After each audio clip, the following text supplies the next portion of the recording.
오늘의 말씀은 역대상 11장 1절부터 19절까지의 말씀입니다. 온 이스라엘이 헤브론에 모여 다윗을 보고 이르되 우리는 왕에 가까운 혈족이니이다.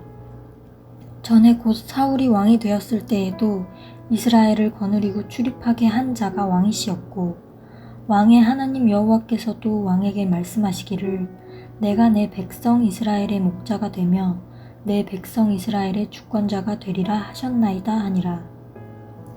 이에 이스라엘의 모든 장로가 헤브론에 있는 왕에게로 나아가니 헤브론에서 다윗이 그들과 여호와 앞에 언약을 맺음에 그들이 다윗에게 기름을 부어 이스라엘의 왕으로 삼으니 여호와께서 사무엘을 통하여 전하신 말씀대로 되었더라. 다윗이 온 이스라엘과 더불어 예루살렘 곧 여부스에 이르니 여부스 땅의 주민들이 거기에 거주하였더라. 여부스 원주민이 다윗에게 이르기를 내가 이리로 들어오지 못하리라 하나 다윗이 시온산 성을 빼앗았으니 이는 다윗성이더라. 다윗이 이르되 먼저 여부스 사람을 치는 자는 우두머리와 지휘관으로 삼으리라 하였더니 수루야의 아들 요압이 먼저 올라갔으므로 우두머리가 되었고 다윗이 그 산성에 살았으므로 무리가 다윗성이라 불렀으며 다윗이 밀로에서부터 두루 성을 쌓았고 그 성의 나머지는 요압이 중수하였더라. 만군의 여호와께서 함께 계시니 다윗이 점점 강성하여 가니라. 다윗에게 있는 용사의 우두머리는 이러하니라. 이 사람들이 온 이스라엘과 더불어 다윗을 힘껏 도와 나라를 얻게 하고 그를 세워 왕으로 삼았으니 이는 여호와께서 이스라엘에 대하여 이르신 말씀대로 함이었더라. 다윗에게 있는 용사의 수요가 이러하니라. 학몬 사람의 아들 야소부암은 30명의 우두머리라. 그가 창을 들어 한꺼번에 300명을 죽였고 그 다음은 아호와 사람 도도의 아들 엘르아살이니 세 용사 중 하나이라. 그가 바스담밈에서 다윗과 함께 있었더니 블레셋 사람들이 그곳에 모여와서 치니 거기에 보리가 많이 난 밭이 있더라. 백성들이 블레셋 사람들 앞에서 도망하되 그가 그 밭 가운데에 서서 그 밭을 보호하여 블레셋 사람들을 죽였으니 여호와께서 큰 구원으로 구원하심이었더라.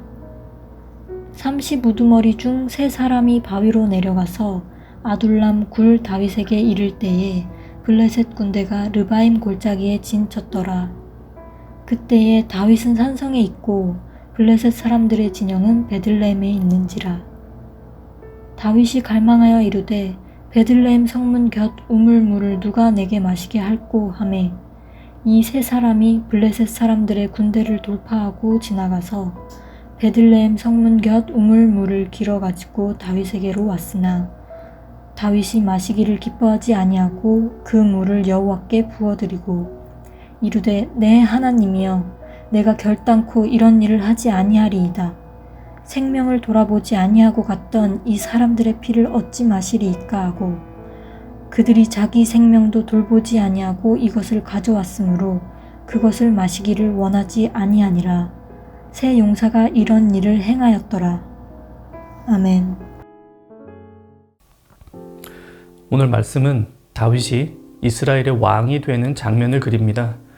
하나님께서 이스라엘의 첫 번째 왕으로 세우신 사울은 하나님을 따르지도 않았고 하나님께 묻지도 않았고 하나님의 인도하심을 받지도 않았습니다. 그는 오히려 무당들에게 묻고 그들의 지도를 따랐습니다. 하나님의 나라를 다스리는 왕이 그럴 수는 없죠. 하나님은 사울을 내리시고 새로운 왕을 주십니다. 그렇다면 이 왕은 사울의 실패를 반복하지 않는 왕이어야 합니다. 왕은 하나님의 말씀을 따르고 기도를 통하여 그분께 묻고 그분이 답을 주시면 그대로 행해야 합니다. 이러한 왕의 본분을 잘 지킬 수 있는 2가지 조건이 본문에 나옵니다. 첫째, 다윗은 하나님께 기름 부음을 받은 왕이었습니다. 3절에 보니 다윗과 백성들은 하나님 앞에 언약을 맺습니다. 그 언약에 따라 다윗이 백성들의 왕이 되었습니다. 이 말에는 2가지 의미가 있습니다. 하나는 다윗이 왕이 된 것은 하나님의 뜻이라는 사실입니다. 인간의 뜻이 아니라는 것이죠. 하나님께서 그를 지명하여 세우셨습니다. 그러니 인간 편에서 그를 업신여기거나 왕에서 폐위시키는 일은 없어야 합니다. 그런데 이 말을 오해해서 현대교회의 목사는 하나님께서 세우신 종이다, 그의 말을 들어야 한다, 이런 적용은 옳지 않습니다. 올바른 적용은 이것입니다. 하나님께서 우리 모두를 왕 같은 제사장으로 세우셨으니 우리는 그 직분을 거부하지 말고 왕으로서, 제사장으로서 이 세상을 다스리고 하나님 앞에 바로 서야 한다. 이처럼 하나님께 기름 부음을 받았다는 첫 번째 의미, 하나님께서 다윗을 세우셨다는 것이고요. 둘째 의미는 왕이 된 것은 다윗 개인의 탁월함 때문이 아니었다는 사실에 있습니다. 다윗이 남들보다 빼어났기 때문에 또 좋은 가문을 만나서가 아니라 하나님의 뜻에 따라서 왕이 되었다, 이 사실을 강조합니다. 다른 나라의 왕들은 아버지만 잘 만나면 왕 됩니다. 이 민주국가에서의 대통령은 능력이 출중하고 자신의 역량 잘 발휘하고 사람들의 인기 얻으면 될 수 있습니다. 그러나 하나님께서 다스리시는 나라의 왕은 그런 식으로 되지 않습니다. 하나님의 주권으로 다윗을 왕으로 세우셨습니다. 이 역시 우리에게 적용할 수 있습니다.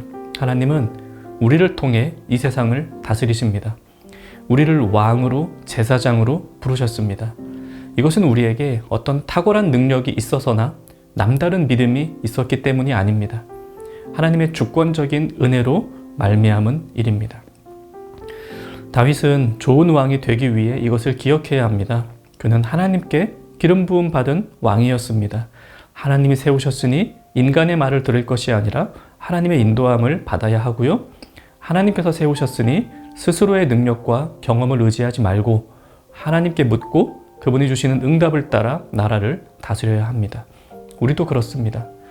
세상의 풍조와 유행도 우리의 생각을 형성하는 데 중요합니다. 무시할 수는 없습니다. 하지만 우리는 하나님의 인도하심을 받습니다. 그분의 말씀을 가장 중심에 두고 그 무엇과도 비교하지 않고 따라야 합니다. 또한 자신의 능력과 지식을 의지하여 살아가는 것이 아니라 기도를 통하여 하나님께 묻고 그 안에서 주시는 답을 따라 순종하며 살아야 합니다. 그것이 왕으로서 다윗이 잘 사는 길이었습니다. 이것이 하나님 나라 백성이 또한 잘 사는 길입니다.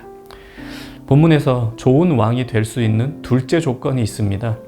이 다윗 옆에는 든든한 조력자들이 있었습니다. 6절에 요압이 나옵니다. 요압은 이스라엘의 군대 장관으로 평생 다윗을 보필한 사람입니다. 말년에 가면 다윗을 배신하긴 하지만 아주 오랜 시간 충성된 그의 군사였습니다. 그리고 11절부터 19절까지에는 무협지에나 나올 법한 몇몇 이야기들이 나오면서 다윗의 욕망한 군사들을 소개합니다. 이런 이들이 옆에 있었기 때문에 다윗이 든든하게 왕으로서의 역할을 감당할 수 있었습니다. 혼자서 다 할 수는 없습니다. 우리도 마찬가지입니다. 하나님은 구원받은 백성들을 각기 홀로 두지 않으시고 공동체로 불러주십니다. 이 공동체로 살아갈 때 우리는 왕으로, 제사장으로 살아갈 수 있습니다. 혼자 있으면 유튜브가 진리 같습니다. 회사 동료나 상사의 조언에 따라 소비를 하고 투자를 하면서 거기에 인생의 해답이 있는 것 같다고 생각할 수 있습니다. 하지만 함께 말씀을 나누고 함께 기도하는 공동체가 있으니 거기서 우리는 하나님의 인도하심을 함께 받습니다. 함께 하나님께 묻고 하나님의 응답을 함께 경험합니다. 그렇게 우리는 우리에게 주신 왕으로서의 사명, 제사장으로서의 사명을 잘 감당할 수 있습니다. 다윗은 어떻게 좋은 왕이 될 수 있었습니까? 하나님께서 그를 왕으로 기름 부어 주셨다는 사실을 기억해야 합니다. 그의 곁에 좋은 동역자들이 있다는 사실을 기억해야 합니다. 우리는 어떻게 이 세상에서 하나님 나라 백성으로 잘 살 수 있습니까? 하나님께서 우리에게 소명을 주시고 그 소명에 따라 우리를 인도하신다는 사실을 기억해야 합니다. 또한 좋은 공동체에서 함께 말씀을 나누고 함께 기도하며 하나님의 인도하심을 함께 따라가야만 합니다. 우리 말씀 생각하며 기도합시다. 세상도 나 자신도 아닌 하나님 의지하고 따르게 하옵소서. 이렇게 기도하시고요. 말씀과 기도의 공동체 안에서 하나님의 인도하심을 경험하게 하옵소서. 오늘 하루도 좋은 백성으로 살아가는 청년가족 되시기를 바랍니다.